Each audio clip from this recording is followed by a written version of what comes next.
Ang Pilipinas ngayon. Narito na ang pinakamainit na mga balita na nakalap sa bawat sulok ng bansa. Ihahatid sa bawat Pilipino saan man kayo sa mundo. Ang Pilipinas ngayon. Pakinggan ang bawat kaganapan sa bawat lalawigan. Ito ang Pilipinas ngayon.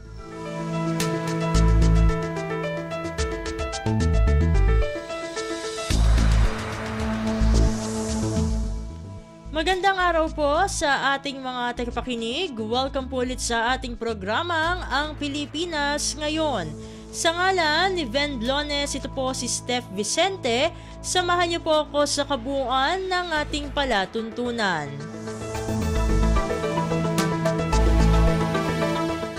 Tulad ng dati, mapakikinggan po ang ulat ng ating mga kapatid na himpilan sa probinsya, ang ating mga segmentong balitang negosyo at kalakalan, balitang sports, at balitang artista, maging ang ilan sa mga pangunahing balita mula dito sa ating bansa. Yan po sa kabuuan ng ating palatuntunan, ang Pilipinas ngayon.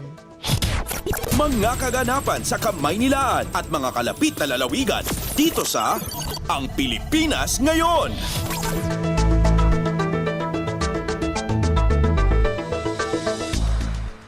Sa makahalagang balita, sinalubong ni Pangulong Ferdinand R. Marcos Jr. si Indonesian President Joko Widodo sa palasyo ng Malacanang nitong Miyerkules bilang bahagi ng 3 araw na opisyal na pagbisita nito sa ating bansa. Nagsagawa ng arrival honors para kay Indonesian President Widodo sa Kalayaan Grounds bago ang pagpirma nito sa guest book sa reception hall ng palasyo. Matapos nito ay nagkaroon ng opening statements ang dalawang Southeast Asian leaders sa pagsisimula ng Philippines-Indonesia bilateral meeting kung saan pinagtuunan ng pansin ang progreso sa relasyon ng dalawang bansa matapos ang matagumpay na state visit ni Pangulong Marcos sa Indonesia. Ngayong Nobyembre ay ipagdidiwang ng Pilipinas at Indonesia ang ika-75 taong anibersaryo ng formal diplomatic relations sa pagitan ng dalawang bansa. Atin nang pakinggan at subaybayan ang kabuuan ng pahayag ni Pangulong Ferdinand R. Marcos Jr. at Indonesian President Joko Widodo. It was over a year ago when I came to visit on my inaugural state visit, my first visit as state visit as president, and I came to Indonesia upon Your Excellency's very kind invitation. The success of that visit not only served as a testament to our continuing and flourishing bilateral ties, but it also enabled us to forge new partnerships, such as and collaboration in new areas of cooperation like renewable energy, creative economy, infrastructure development, and other industrial development that have since that time arisen as opportunities for both our country. Indonesia continues to be one of our closest friends and regional partners. Our many commonalities in geography, history, and culture have fostered deeper and more comprehensive engagements at various levels spanning defense and security, maritime operations, trade and investment, tourism, people-to-people exchanges, amongst many others, and I might add, a strengthening government-to-government relationship. As like-minded developing nations, the Philippines and Indonesia both aspire for the ASEAN for ASEAN commonality that is peaceful, stable, and prosperous. As neighbors, we must remain united in addressing the many challenges that our region now faces. As you will soon conclude your second term as President of the Republic of Indonesia, I commend your visionary leadership and your strong commitment to promoting and enhancing the long-standing and close ties between the Philippines and Indonesia. Terima kasih banyak.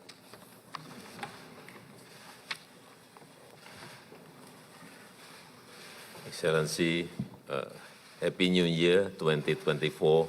Thank you for the warm welcome the Philippines is the first country that I'm visiting this year to celebrate 75 years of our diplomatic relations and strengthen cooperation of our countries. I welcome the signing of the MOU on energy cooperation, and thank you for the Philippines' support toward Indonesia's chairmanship in ASEAN last year.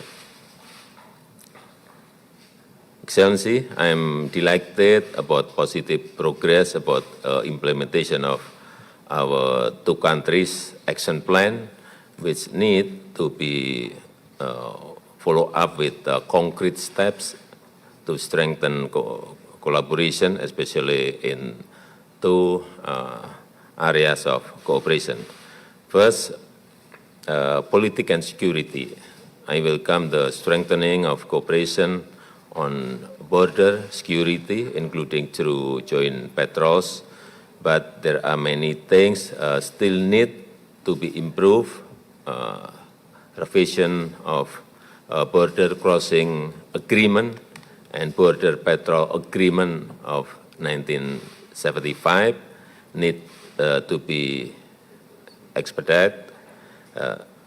Settlement of continental boundaries need to be pushed. I also seek your Excellency support related to purchase of anti-submarine warfare aircrafts for the Philippine Navy from PT DI Indonesia. Second, in the field of economy, Indonesia committed to keep market access open for Philippines agriculture commodities. Moreover, I seek your Excellency support to accelerate the groundbreaking of the North-South Commuter Railway project, which is a joint venture.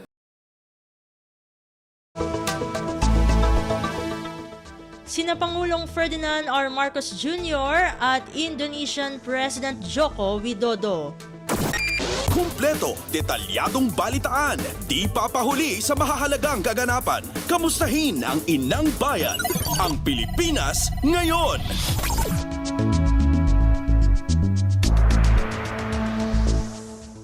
Sa kaugnay na balita, nasaksihan ni Pangulong Ferdinand R. Marcos Jr.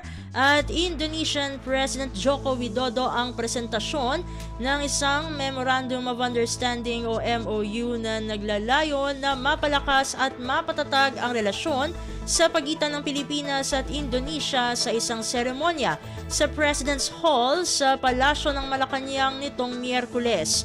Nilalaman ng naturang kasunduan ang mga posibleng benepisyo pagdating sa aspektong economic, environmental at geopolitical kung saan kabilang ang pinalakas na energy security sa pamamagitan ng diversification ng energy sources, technology transfer at knowledge exchange.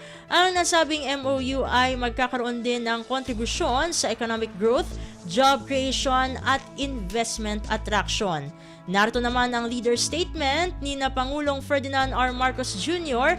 at Indonesian President Joko Widodo na kanilang inihayag matapos ang naturang kaganapan. For our friends here in the media, ladies and gentlemen, good afternoon.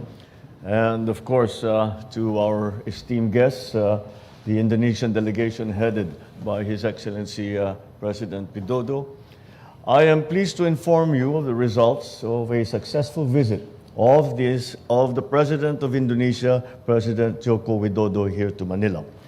Today we had a cordial and productive discussion on Philippine-Indonesia bilateral cooperation, taking the opportunity to reaffirm our two countries' strong bilateral relations, most especially as we celebrate the 75th anniversary of our country's diplomatic relations this year. As immediate neighbors and fellow archipelagic states, the Philippines and Indonesia agreed to continue our cooperation on political and security matters, noting the recently concluded Joint Commission for Bilateral Cooperation, headed by our respected foreign ministers. Advancements have been made on several action points in the JCBC's Plan of Action, which was signed on the 5th of September 2022 during my state visit to Indonesia. Our shared historic roots are deep, and thank you to our close kinship and our cultural ties that we continue to promote and we continue to allow to prosper. The Philippines and Indonesia enjoy this affinity for one another. As such, our exchanges and discussions about ways to deepen our political and economic ties have come naturally. Our ministries have worked hard, and today we saw one of these works bear fruit, as we witnessed the signing of the MOU on the cooperation in the field of energy. Through this MOU, our countries create a new synergy as we cooperate to achieve energy security. In addition to this MOU, another MOU on science and technology is nearing the completion phase as well. So today we also recognize Indonesia's contribution to peace and development in the southern Philippines. As Mindanao continues to reap the dividends of peace and democracy, we hope that Indonesia will continue to extend its helping hand to building the institutions of local governance, particularly in the Bangsamoro Autonomous Region. We also took this opportunity to reiterate to our respective agencies that they must expedite the relevant MOUs that will help unlock the economic potential of BARM to encourage development, particularly on the livelihood of our many constituents residing in the said region. President Widodo and I had a fruitful and honest discussion on regional events of mutual interest, such as the developments in the South China Sea and ASEAN cooperation and initiatives. And speaking of ASEAN, as founding members of the Association of Southeast Asian Nations and the Brunei, Indonesia, Malaysia, Philippines, East ASEAN Growth Area, the Philippines and Indonesia affirmed our insistence on the universality of UNCLOS, which sets out the legal framework that governs all activities in the oceans and in the seas. Let me take this opportunity to once again extend my congratulations to Indonesia for the successful chairmanship of ASEAN in 2023, and we look forward to Lao PDR's chairmanship this year. I would like to once again thank President Widodo for finding time to visit with us in the Philippines, the first head of state I have had the pleasure of receiving in the new year. Welcome once again to the Philippines, your second home.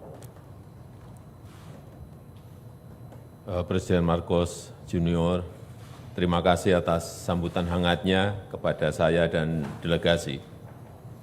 President Marcos Jr., thank you for the warm welcome extended to me and my delegation. 75 tahun hubungan diplomatik Indonesia-Filipina adalah momentum baik untuk lebih memperkuat kerjasama konkret kedua negara. 75 years of Indonesia-Philippines diplomatic relations is an excellent momentum to further strengthen concrete cooperation between our two countries. Terkait hal tersebut, saya ingin menyampaikan 3 hal. Yang pertama, di bidang politik dan keamanan, kami sepakat memperkuat kerjasama perbatasan dan telah saya sampaikan pentingnya mendorong percepatan revisi Border Patrol Agreement, Border Crossing Agreement, dan penyelesaian batas landas kontinen serta penguatan kerjasama pertahanan termasuk alutsista. In this connection, I would like to convey 3 things. First, in the field of politics and security, we have agreed to strengthen border cooperation, and I've conveyed the importance of accelerating the revisions of the Border Patrol Agreement and Border Crossing Agreement, the settlement of continental shelf boundaries, and the strengthening of defense cooperation, including defense equipment. Yang kedua, bidang ekonomi. Untuk meningkatkan perdagangan, kami sepakat terus membuka akses pasar, dan Indonesia meminta dukungan Filipina terkait dengan special safeguard measures untuk produk kopi Indonesia. Second, in the field of economy, in order to enhance trade, we agreed to continue to open market access and Indonesia seeks the Philippines' support related to special safeguard measures on Indonesian coffee products. Saya juga mengapresiasi kepercayaan Filipina pada BUMN Indonesia dalam membangun infrastruktur penting di Filipina dan untuk groundbreaking North-South Commuter Railway Project penting untuk dipercepat. I also appreciate the Philippines' trust in Indonesian SOEs in the construction of Philippines' important infrastructure and for the groundbreaking of the North-South Commuter Railway Project, which is important to be accelerated. Yang ketiga, terkait kawasan, kami sepakat pentingnya penguatan kesatuan dan sentralitas ASEAN yang bukan hanya sekedar jargon, serta ASEAN yang harus terus berpegang pada prinsip hukum internasional dan menjaga positive force untuk perdamaian, stabilitas, dan kemakmuran. Terima kasih. Third, regarding our region, we agreed on the importance of strengthening ASEAN unity and centrality that is not merely a jargon, and for ASEAN to continue to uphold the principles of international law and become a positive force for peace, stability, and prosperity. And that's all from me. Thank you very much.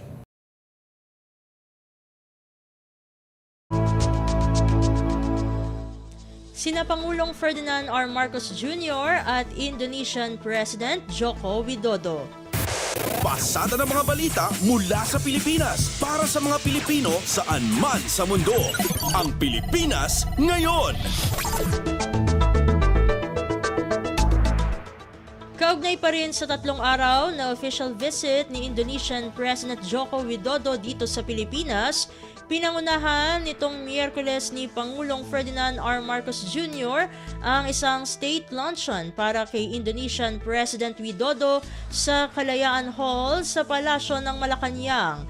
Ito ay bilang pasasalamat ni Pangulong Marcos sa naging mainit na pagtanggap sa kanya sa Indonesia sa kanyang state visit doon noong Setyembre ng taong 2022. Dito ay inihayag ng punong ehekutibo ang commitment ng Pilipinas na ipagpatuloy ang pakikipagtulungan nito sa Indonesia. Si Indonesian President Widodo ang kauna-unahang head of state na bumisita rito sa Pilipinas ngayong taon. Atin ang pakinggan at subaybayan ang naging palitan ng pahayag ni na Pangulong Ferdinand R. Marcos Jr. at Indonesian President Joko Widodo sa naturang kaganapan. Philippines and Indonesia are not only neighbors, but also brothers and sisters, sharing a long-standing history, a vibrant culture, and common aspirations for peace and prosperity for our people and in the future. We have fostered a mature relationship built on 7.5 decades of trust, mutual understanding, and extensive engagements throughout the years. I am pleased with our cordial and substantive discussions this morning, which are reflective of the successes we have achieved in the past. I assure you, sir, that the Philippines will remain committed to working closely and actively with Indonesia as we nurture our bonds of kinship and elevate our relations to new heights. This year, we celebrate 75 years of diplomatic relation and remain committed to continue to work hand in hand to strengthen our cooperation for the next 75 years. Indonesia and the Philippines have also strengthened commitment to continue to maintain ASEAN unity and centrality for the sake of peace, stability, and prosperity.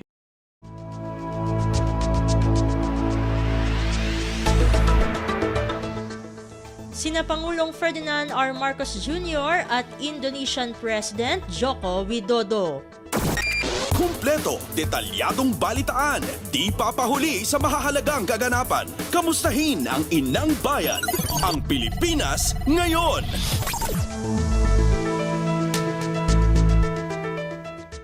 Samantala, umaasa si Pangulong Ferdinand R. Marcos Jr. na mabibigyan ang Pinay na convicted sa Indonesia na si Mary Jane Veloso ng clemency sa kaso nito. Sa pagbisita ni Indonesian President Joko Widodo, iniulat ni Pangulong Marcos sa kanya ang progreso ng kasong isinampa sa mga recruiter ni Veloso dito sa Pilipinas. Ayon sa Pangulo na ipadala na sa Jakarta ang legal interrogatories na pinapasagutan ng Philippine Regional Trial Court kay Veloso. Ayon naman kay Foreign Affairs Undersecretary Maria Teresa Lazaro, magiging bahagi ito ng testimonya ni Veloso sa kasong isinampa niya laban sa kanyang mga illegal recruiter. Sa ngayon, sinabi ni Lazaro na gagawin ng gobyerno ng Pilipinas ang lahat ng makakaya nito upang matulungan si Veloso at ang kanyang pamilya. Pasada ng mga balita mula sa Pilipinas para sa mga Pilipino saan man sa mundo. Ang Pilipinas ngayon.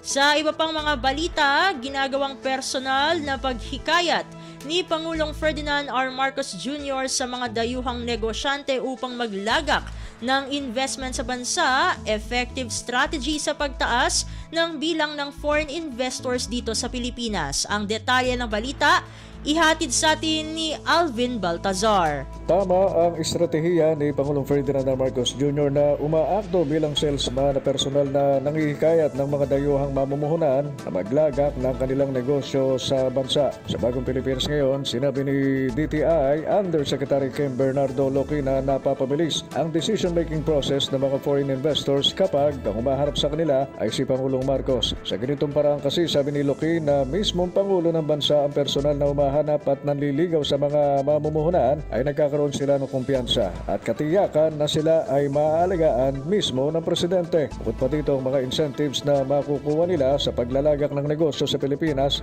na kabilang sa mga tinitiyak ng Pangulo sa mga foreign investors. Mula sa Palasyo ng Malacanang, Alvin Baltazar, Radyo Pilipinas. Kumpleto, detalyadong balitaan, di papahuli sa mahahalagang kaganapan. Kamustahin ang inang bayan, ang Pilipinas ngayon.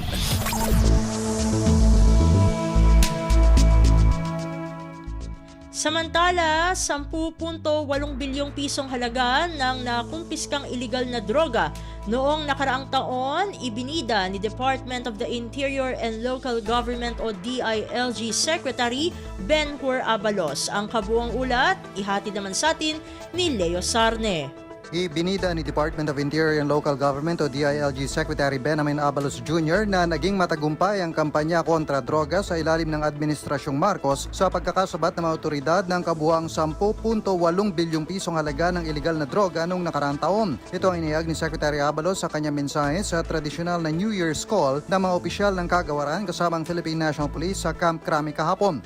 Ayon sa kalihim, ang malaking halaga ng nakumpiskang iligal na droga ay resulta ng 44,000 anti-drug operations kung saan naaresto ang mahigit 56,000 drug suspect. Dahil dito, halos 28,000 barangay ang na-clear sa iligal na droga noong nagdaang taon. Dagdag ng kalihim, simula ng Administrasyong Marcos, ang pakikipagtulungan ng DILG sa Department of Justice ay nagresulta sa mahigit 121,000 conviction ng mga drug offender. Mula sa PNP, ito si Leo Sarne para sa Radyo Pilipinas.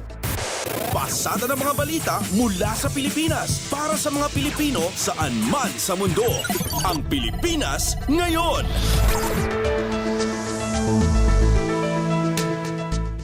Sa iba pang mga balita, na kumpleto ng Philippine Coast Guard o PCG ang isang linggong rotation and resupply o RORE mission nito sa West Philippine Sea o WPS sa kabila ng pagmamatiyag ng barko ng Chinese Coast Guard. Ayon sa PCG, nagsagawa ang BRP Cabra at BRP Sindangan ng RORE mission simula Enero 3 hanggang nitong 9 nang dumating sila sa Port of Buliluyan sa Bataraza, Palawan. Naghatid ang PCG ng mga essential supply sa kanilang tauhan na nakatalaga sa Kalayaan Island Group. Nakiisa rin ang Philippine National Police o PNP Maritime Group sa naturang misyon.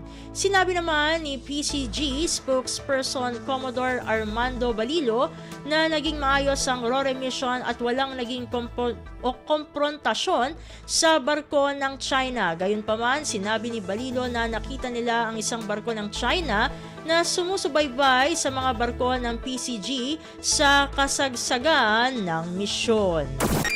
Kumpleto, detalyadong balitaan, di papahuli sa mahahalagang kaganapan. Kamustahin ang inang bayan, ang Pilipinas ngayon. Samantala, Nationalist People's Coalition o NPC nilinaw na wala silang kinalaman sa isinusulong na People's Initiative para sa Chacha. Ang detalye ng balita, ihatid sa atin ni Nympha Asuncion. Iginiit ni dating Senador Vicente Soto III na chairman ng Nationalist People's Coalition o NPC na walang kinalaman ang kanilang partido sa isinusulong na petisyon para sa People's Initiative bilang paraan sa pag-amyenda ng konstitusyon. Ayon kay Soto, tinitiyak niya na hindi ang kanilang partido ang nasa likod nitong pangangalap ng pirma para sa People's Initiative. Paliwanag ni Soto, nakausap niya ang ilang leader ng kanilang partido kung saan kanilang napag-usapan na walang anumang ini-endorso ang kanilang partido pagdating sa Chacha. Kung meron man anyang mga miyembro ng NPC na sumusuporta sa People's Initiative, ito ay personal nilang paninindigan at hindi paninindigan ng kanilang partido. Iginiit ng dating senador na hindi ang konstitusyon ang problema, kundi ang mga nagpapatupad nito. Mula Senado, ito si Nympha Asuncion para sa Radyo Pilipinas. Pasada ng mga balita mula sa Pilipinas para sa mga Pilipino saan man sa mundo. Ang Pilipinas ngayon.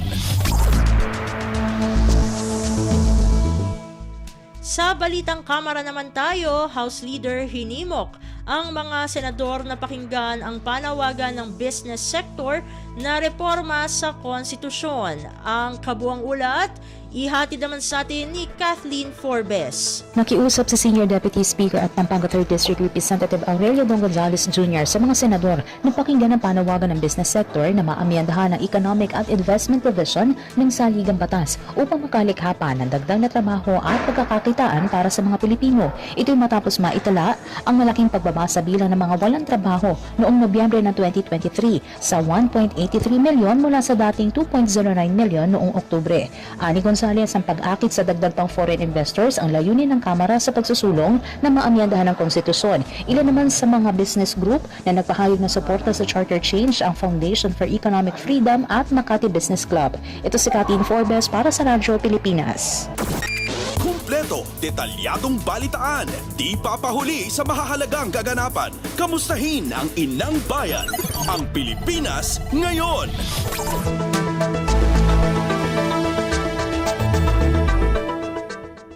Sa iba pang mga balita, Korte Suprema inutusan ang Department of Environment and Natural Resources o DENR na ipatigil ang pagsira sa isang bundok sa Mountain Province. Ang detalye ng balita, ihatid sa atin ni Michael Rogas. Pinakikilos ng Supreme Court ang Department of Environment and Natural Resources kaugnay sa nangyayaring pagsira sa isang forest zone ng isang bundok sa Mountain Province. Nagaugat ang utos ng korte matapos ang desisyon nito na ipinababasura ang Consolidated Petition for Renew on Certiorari na pinaburahan ng Court of Appeals.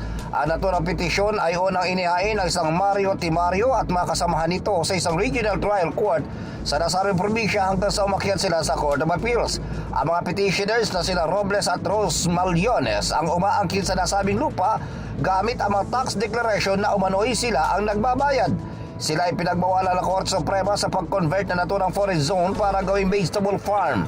Bukod dito, bawal din silang mamutol ng mga puno, gumamit ng mga pestisidyo, magtaingin at iba pang tulad na aktibidad. Ipinagutos din ng Supreme Court sa DNR na magsagawa ng pagtatanim ng puno sa mga kinalbong kagubatan para maibalik ang dating kagandahan nito. Ito si Michael Rogas para sa Radyo Pilipinas.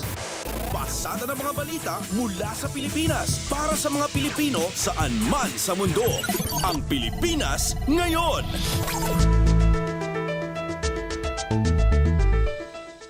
At yan ang mga maiinit na kaganapan para sa araw na ito. Samantala, ating antabayanan ang mga ulat mula sa ating mga kapatid na himpilan sa probinsya para sa ating regional news.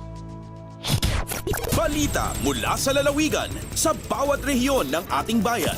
Dito sa Ang Pilipinas Ngayon.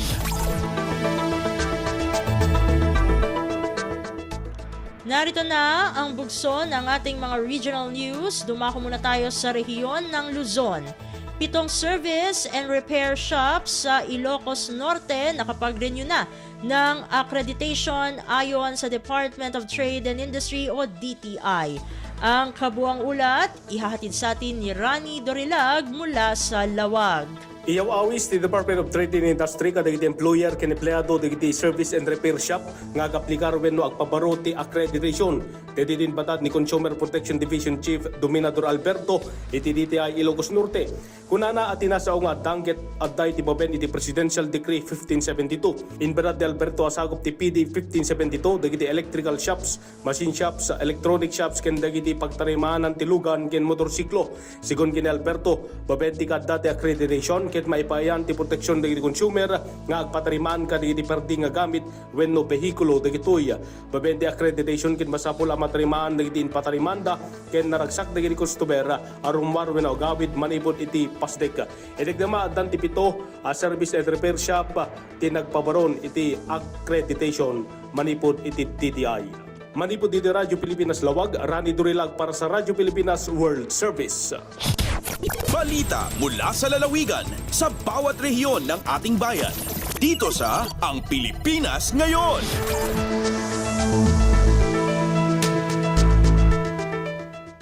Inyong napakinggan ang ulat ni Rani Dorilag mula sa Lawag. Dumako naman tayo sa Agoo, 5 bayan sa La Union, mayroong itinalagang bagong Chief of Police para sa Peace and Order ng lalawigan. Ang detalye ng balita, ihahatid sa atin ni Glenda Sarak. Addan ti baro a hepe ti pulisya digiti munisipyo ti Rosario, Aringay, Luna, Cabacan, Burgos, iti probinsya ti La Union. Dahito kat resulta ti revamp ngayon patungpal ni Police Colonel Lambert Suerte, Director ti La Union Police Provincial Office, kabayatan ti turnover ceremony anaanga iti Camp Diego Silang, San Fernando City, La Union, Itay Kanikadwa. Dagiti baroan na dutukan na hepe ti police kat na Police Major Janle Placido para iti Rosario Municipal Police Station, ni Police Major Renato Gacad para iti ili ti Aringay, Police Major Antonio Dasalio Jr. para iti ili ti Luna, Police Major Lester Tanagan para iti ili ti Caba, ken ni Police Major Venciole Lozano para iti ili ti Burgos. Binalakada ni Police Colonel Suarte dagiti baroan na dutukan na hepe ti police amang ipasdag iti nasayat a relasyon ti panagtrabaho kadagiti tauda dagiti unit ti gobyerno lokal ken dagiti komunidad anaka ides tenuanda. Inayon pa iti provincial director nga ipangruna dati moral ken pagsayatan dagiti lalaki ken paigtingan dati panakay patungpal dagiti na duma-duma programa ti PNP tapno mataginayon ti linak ken ornos iti bukod da a responsibilidad. Manipod RP Agoo, Glenda Bakungan Sarak para iti Radyo Pilipinas World Service. Balita mula sa lalawigan sa bawat rehiyon ng ating bayan. Dito sa Ang Pilipinas Ngayon. Inyong napakinggan ang ulat ni Glenda Sarak mula sa Agoo. Dumako naman tayo sa rehiyon ng Kabisayaan. 2 miyembro ng Underground Mass Organization ng Rebuilding New People's Army o NPA sumurender sa Eastern Samar. Ang detalye ng balita, ihahatid sa atin ni Daisy Belizar mula sa Borongan. Duha nga miyembro ang Underground Mass Movement ang New People's Army ang nagsurrender. Pinaagin otoridad ang 2nd Eastern Samar Police Mobile Force Company, habuligan kasimbayanan ng advocacy groups, habumtuhan kinapundan Eastern Samar han Enero 5.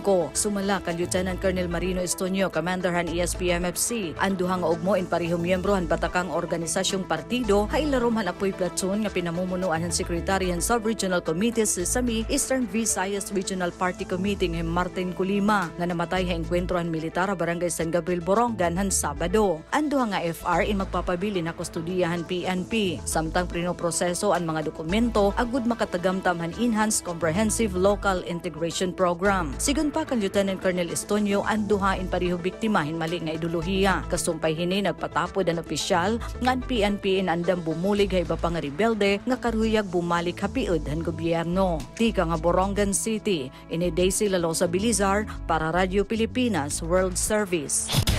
Balita mula sa lalawigan sa bawat rehiyon ng ating bayan. Dito sa Ang Pilipinas Ngayon.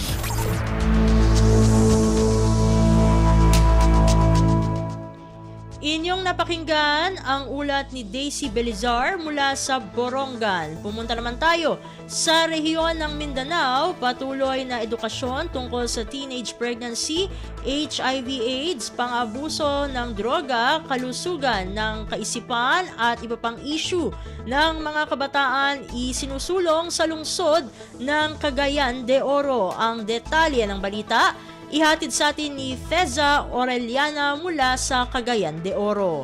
Ipahigayon sa Community Improvement Division Adolescents Health and Development Program ang Adolescent Sexuality and Reproductive Health classes sa 183 ka mga tinunan sa grade 7 dira sa Balulang National High School Bagway pa lamang. Dugang usab sa gipaubos nga learning package for parent education mao ang sesyon ug ang 85 ka mga ginikanan sa nasangpit na mga estudyante. Tumong sa ASHR ug LPPED nga maedukar ang mga tinunan og ilang mga ginikanan sa mga isyu kalabot sa teenage pregnancy, sexually transmitted infection, HIV, AIDS, substance abuse, mental health ug violence nga sagad makaapekto sa pagpalambo sa kabatan-unan ug makapakgang sa pagkabot sa ilang mga pangandoy. Sangpit na educational session tipik lamang sa pagpaningkamot sa gagamahanang lokal ug uban pang ahensya sa pagkunhod sa ihap sa sayo nga pagmapdus ug ang kinatibuk-an na pag-asdang sa kaayuhan sa mga kabatan-unan. Ikan dinhi sa Cagayan de Oro City, kini si Tessa Orellana para sa Radyo Pilipinas World Service.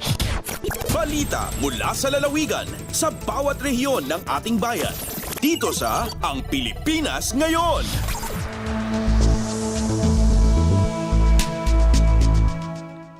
Inyong napakinggan ang ulat ni Feza Orellana mula sa Cagayan de Oro.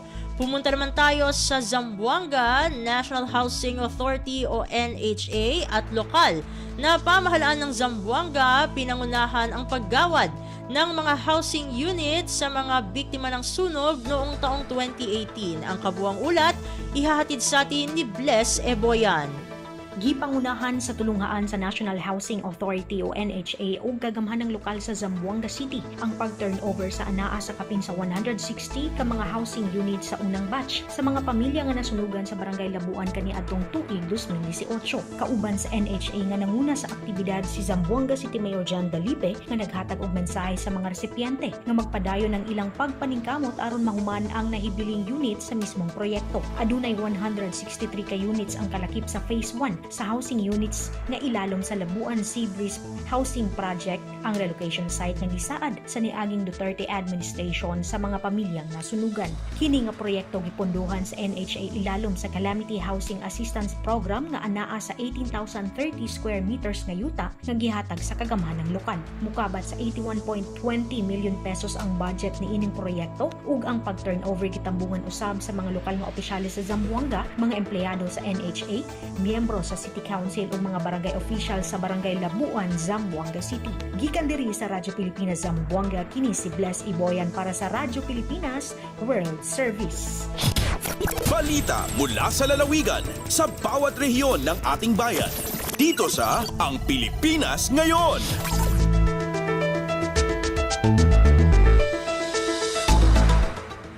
Inyong napakinggan ang ulat ni Bless Eboyan mula sa Zamboanga. Dumako naman tayo sa Iligan.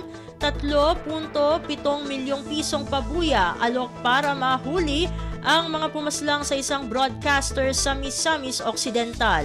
Ang detalye ng balita ihahatid sa atin ni Sharif Timhar Habib Majid. Nitanyag og 3.7 million pesos nga reward ang lokal nga kagamanan sa Misamis Occidental, Presidential Task Force on Media Security ug ang Presidential Anti-Organized Crime Commission alang sa makahatag og impormasyon sa nahimutangan sa mga suspect nga mipatay sa broadcaster nga si Juan DJ Johnny Walker humalo na. Kahinumduman nga gipatay si DJ Johnny Walker sulod sa iyang radio station sa Barangay Don Bernardo A. Neri, Calamba, Misamis Occidental niadtong Nobyembre 5, 2023 samtang naka-livestream sa Facebook. Kalabot ni ini gila og gipagawas sa Presidential Task Force on Media Security ang hulagway sa tulo ka mga suspect nga luyo sa dautan nga krimen ug giila kini sa ilang alias nga Ricky, Boboy ug Inteng. Samtang kabingkil sa yuta, negosyo, personal ug politika ang gitanaw karon sa Philippine National Police nga posibleng motibo sa pagpatay kay Humalon. Gikan sa Radyo Pilipinas Iligan, kini Sharif Timhar alang sa Radyo Pilipinas World Service. Balita mula sa lalawigan sa bawat rehiyon ng ating bayan. dito sa Ang Pilipinas Ngayon.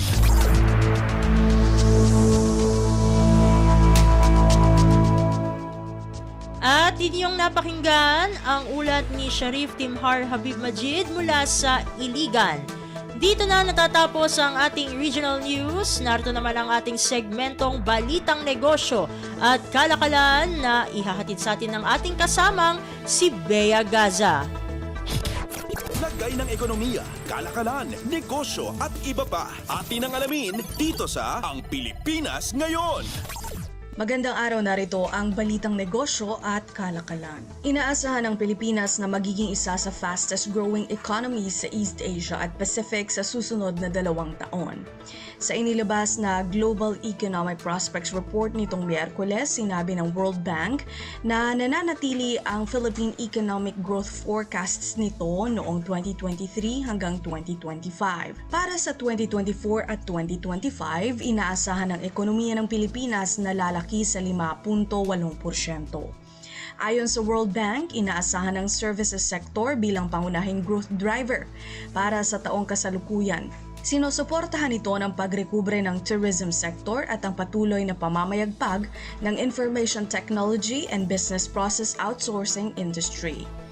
Pahayag ni World Bank Country Director for Brunei, Malaysia, the Philippines, and Thailand, Indiame Diop, nakikita nilang mananatiling malakas ang performance ng ekonomiya ng Pilipinas sa mga susunod na taon. Sa pagtataya noong 2023, inaasahang sasampa ang ekonomiya ng Pilipinas sa 5.6%, ang ikatlo sa pinakamataas na pagtataya sa mga bansa sa East Asia at Pacific. Nalampasan pa nito ang growth forecast para sa China na 5.2%, Cambodia na 5.4%, Indonesia 5%, Vietnam 4.7% at Malaysia 3.9%.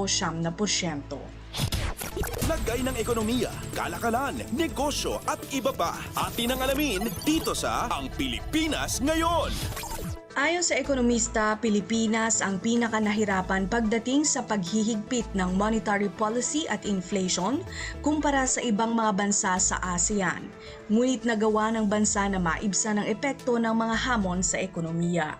Sa isang pulong balitaan, sinabi ni HSBC economist Aris Dacanay na mananatili ang Pilipinas bilang fastest rising economy sa ASEAN sa 2023 sa 5.3% at mapapanatili rin ang gross domestic product o GDP growth sa 5.3% sa taong 2024 bago tuluyang lumakas sa 5.8% sa taong 2025.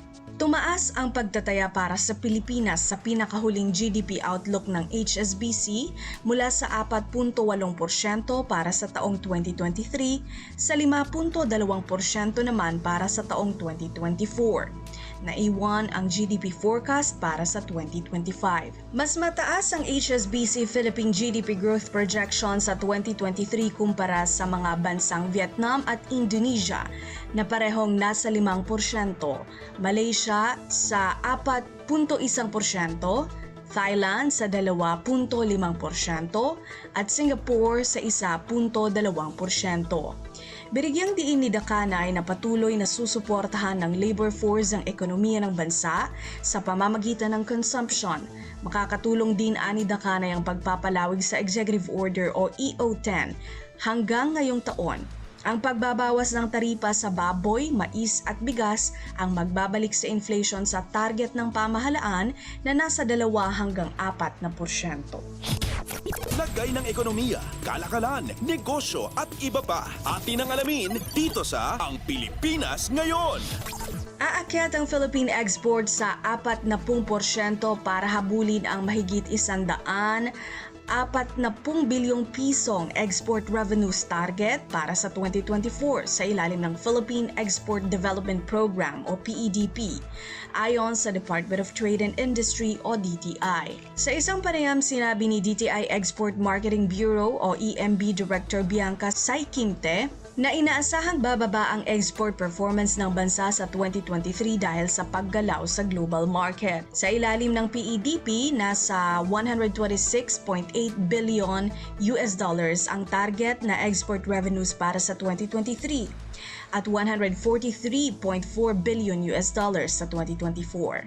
Batay sa pinakahuling datos ng pamahalaan, bumaba ang January hanggang November 2023 merchandise exports sa 8.4% o $67.3 billion mula sa $73.18 billion sa kaparehong panahon noong 2022. Sa kabilang banda, tumaas naman ang services exports mula January hanggang September 2023 sa 28.4% o $13.53 billion mula sa $10.53 billion sa unang tatlong quarter ng 2022. Dahil sa mas pinalakas na export services, umaasa si Sy Kimte na lalaki ang outbound trade of goods and services noong nakaraang taon sa 5%. Dagdag ni Sy Kimte, dahil magiging mahirap na target ang 40% paglaki sa exports ngayong taon, posible pa ring tataas ang export revenues sa 2024 sa 10%. Lagay ng ekonomiya, kalakalan, negosyo at iba pa. Atin ang alamin dito sa Ang Pilipinas Ngayon. At yan ang ating balitang negosyo at kalakalan. Ito si Bea Gaza para sa Radyo Pilipinas World Service. Lagay ng ekonomiya, kalakalan, negosyo at iba pa. Atin ang alamin dito sa Ang Pilipinas Ngayon.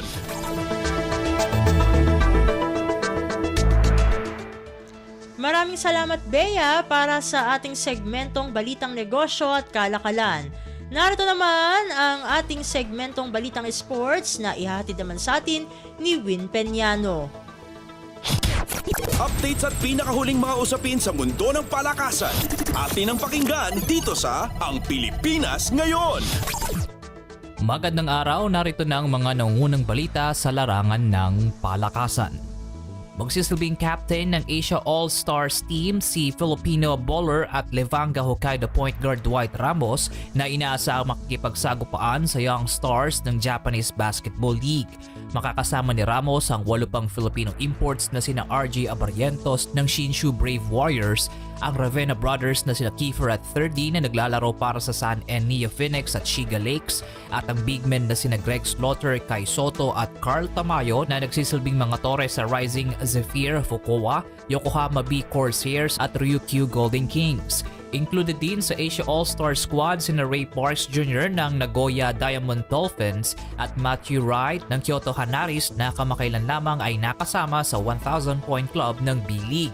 Bukod sa Pinoy imports, 8 Asian imports din ang kapaloob sa team na babangga sa Japanese bowlers. Ang Asia Rising Star event ay bahagi ng All-Star Weekend ng Liga ngayong Enero 13 hanggang 14 sa Okinawa Arena sa Japan. Updates at pinakahuling mga usapin sa mundo ng palakasan. Atin ang pakinggan dito sa Ang Pilipinas Ngayon. Sa local basketball scene naman tayo, na-secure ng Phoenix Super LPG ang twice-to-beat advantage sa nagpapatuloy na PBA Commissioner's Cup matapos na pataubin nito ang Meralco Bolts ay score na 93-83. Top performer ng Fuel Master si Jason Perkins na lumikha ng 22 puntos at 8 rebounds na siyang nagpabango pa sa record na 8-2 ng koponan. Nagambag din si import Jonathan Williams ng kanyang double-double mula sa 19 na puntos at 15 rebounds sa hugpang 5 assists para sa Phoenix, habang double figures din ang shares ni Tyler Tio at RJ Jazul na tumipa ng 15 at 13 puntos. Nanguna naman para sa Bolts ang import na si Sean Miller gamit ang 19 na puntos at 9 na rebounds, habang kabuuang 38 points naman ang iniambag ng pinagsama-samang scores ni na Chris Banchero, Chris Newsome at Bong Quinto. Kasalukuyang nasa ikalawang pwesto ang Phoenix kasunod ang top seed Magnolia na kapwa nitong merong twice-to-beat bonus sa pagpasok ng quarterfinals. Katabla naman ng Meralco ang defending champions Barangay Ginebra at San Miguel Beer na parehong 7 wins at 3 losses ang kartada at kasalukuyan nagagawaan para sa huling dalawang twice-to-beat privilege sa quarterfinals. Updates at pinakahuling mga usapin sa mundo ng palakasan. Atin ang pakinggan dito sa Ang Pilipinas Ngayon. Palikwas naman tayo sa volleyball, isang buwan bago ang opening ng 2024 Premier Volleyball League o PVL All-Filipino Conference.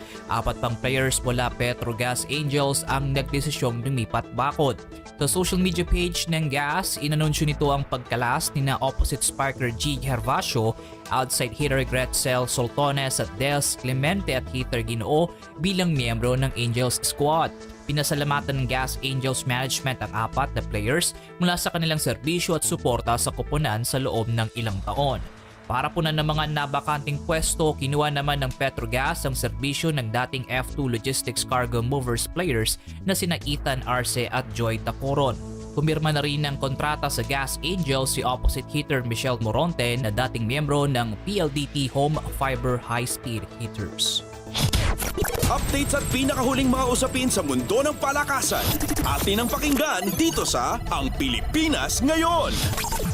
At yan po mga balitang aming nakalap sa larangan ng palakasan. Para sa Radyo Pilipinas World Service, ako po si Win Pañano. Magandang araw pong muli. Updates at pinakahuling mga usapin sa mundo ng palakasan. Atin ang pakinggan dito sa Ang Pilipinas Ngayon.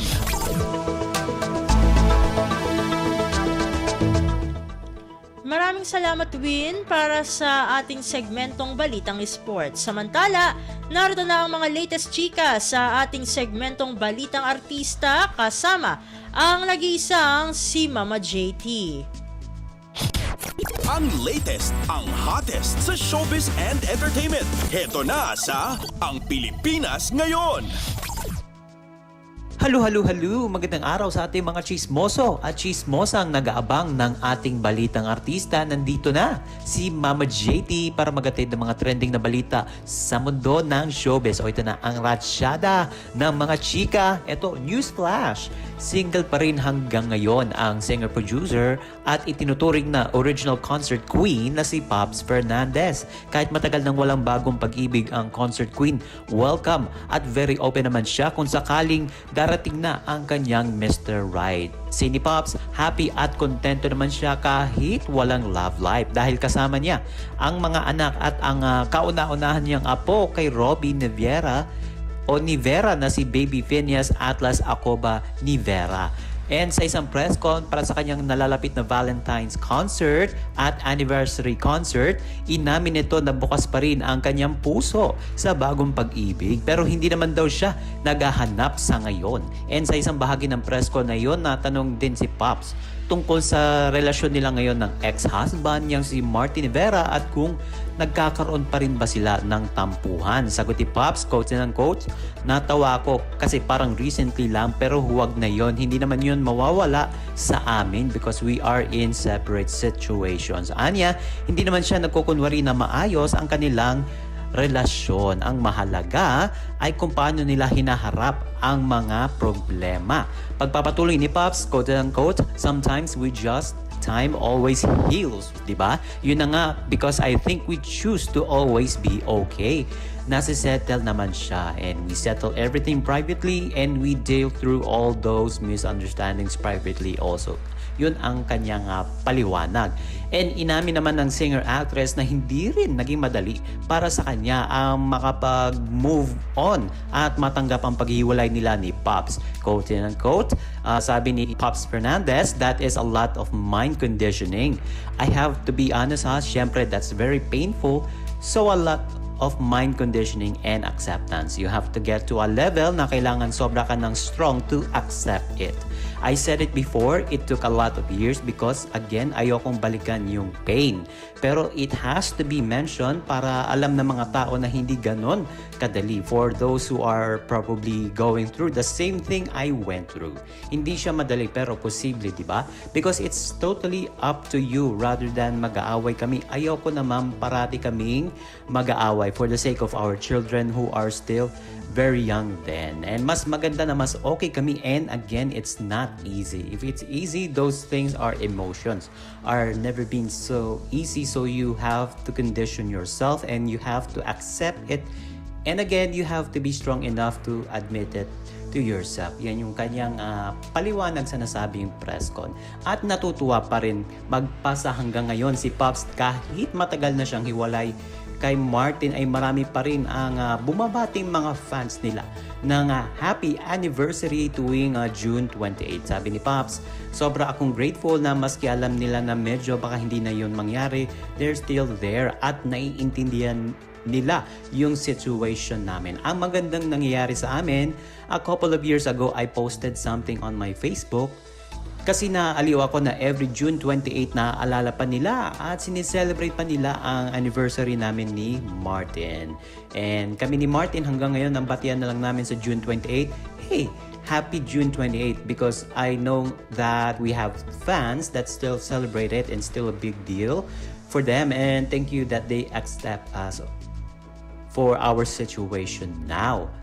Yan yung kanyang pahayag doon sa kanyang press con. O samantala para sa lahat ng loyal supporters ni Pops, pati na rin ng mga bago niyang fans, mga Gen Z natin dyan na kachismis, tuloy na ang pagbabalik niya sa concert scene. Ito ang kanyang 40th anniversary major concert na always love na magaganap sa theater Solaire Resort and Casino sa February 9 and 10. And ang 2-night 40th anniversary concert ni Pops ay bonggang regalo niya sa lahat ng kanyang fans na talaga namang naghihintay sa pagbabalik niya sa concert stage. At maraming surprise guest itong si Pops sa show. Pero ang pwede lang niyang sabihin na guest sa nasabing concert ay sina Gary V at Martin Rivera syempre. Kaya aabangan natin yan kung sino-sino pa ang mga bigating guest sa nasabing concert. Samantala, kung si Jessie Menjola lamang ang masusunod, gusto niyang magkaroon pa sila ng maraming baby ni Luis Manzano, and plano na mag-asawang Jessie at Luis na dagdagan pa ang panganay nilang anak na si Baby Peanut, at inamin nga ni Jessie na pinagpaplanuhan na nila Luis ang maging baby brother o baby sister ng kanilang 1-year-old na anak. Sabi ni Jessie, quote and unquote, "Oh yes, si Luis nga nanghihingi na ng isa. Kung ako masusunod, I really want na sunod-sunod." Kasi sabi ko sa kanya, naku, kung we started earlier lang, siguro 5 na ngayon. Parang ganon. But syempre, we have other things to do, and gusto ko rin naman mabigyan ng tamang atensyon yung bawat bata, di ba? So, we are planning naman our second soon, but not soon. Yan yung kanyang pahayag ni Jessie, and inamin din niya na tulad ng ibang nanay, nararanasan din niya magkaroon ng postpartum depression matapos isilang si Baby Peanut. Sabi niya, quote and unquote, "I've always been vocal about it. Nung bagong panganak ako, I've been posting on my blog." So nakikita ng mga tao yung weight gain ko, nakikita ng mga tao yung pagpayat ko. At syempre, nagbigay din ng advice si Jessie sa mga tulad niyang first-time mom, lalo na doon sa mga nakakalimutan na ang kanilang mga sarili dahil sa pag-aasikaso sa pamilya. Sabi niya, quote and unquote, "You do you, mama. Kung anong magpapasaya sa'yo, kung anong feeling mo, kung saan ka maganda, do it. Kasi how can you take care of your little one if you cannot take of yourself, di ba? Yung asawa mo, aalagaan mo pa. Syempre, dapat happy si mommy. And I also believe that ang bahay, magiging masaya kapag masaya si mommy. Totoo yun. And ang talagang mood changer ng bahay ay si mommy. So you have to take care of yourself. If you feel happy na magsiswimsuit ka or mag-hanging top ka ba o shorty shorts, it's okay. It's your body. Nagluwal ka ng bata. If you're proud of yourself, then go. If happy ka sa nakikita mo, then ipakita mo. Yan yung kanyang mariing sinabi. And OMG, wala na tayong oras sa ating balitang artista. Maraming salamat sa pakikinig sa aking mga chika for today. Ako po si Mama JT para sa Radyo Pilipinas World Service. Ang latest, ang hottest sa showbiz and entertainment. Heto na sa Ang Pilipinas Ngayon.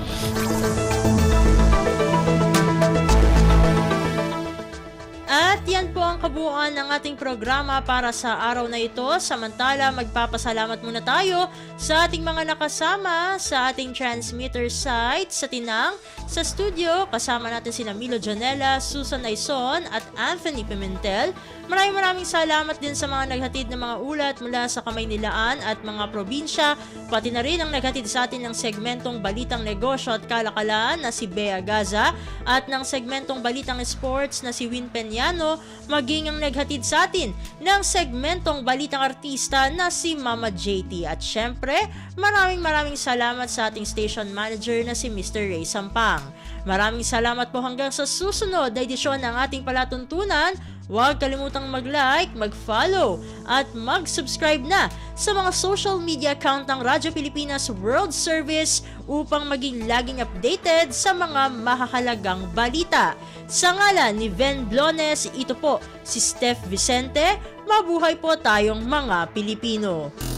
At yan ang Pilipinas ngayon. Muling samahan si Ven Blones sa parehong oras at alamin ang pinakahuling mga kaganapan at balita saan man kayo naroon. Ang Pilipinas ngayon!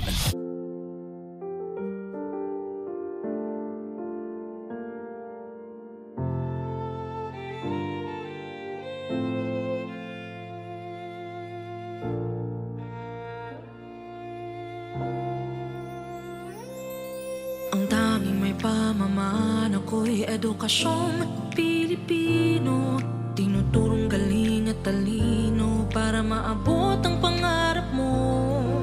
Ang tanging handog ko sa'yo'y edukasyong Pilipino. Diskarteng mula sa puso, mamamangha ang mundo.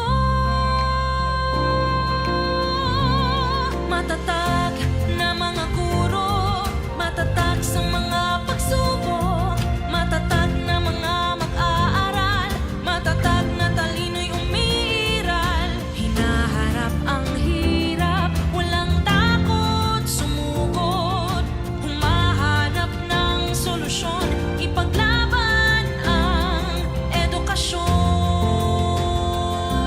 Kabataang Pilipino, Muslim o Kristiyano, lahat ng paniniwala, lahat ng katutubo, may kapansanan, iba man kasarian.